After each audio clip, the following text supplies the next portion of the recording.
To connect your Samsung Galaxy S26 with your PC for the file transfer, first of all, you will need to grab a USB cable that allows you to connect both your phone and your PC. In this case, here I have USB-C end, and another USB end is connected currently to my PC.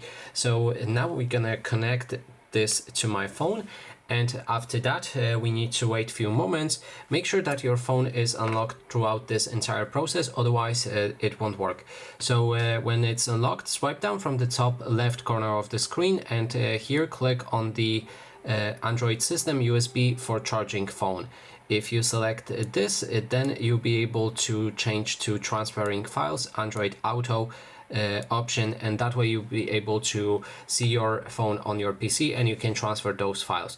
If you clicked on it and nothing happened, just try to click on it again, and if it's still not working, then you might need to replace your USB cable. Some of the cables won't support the option to transfer files, and alternatively you can just replug it and try again.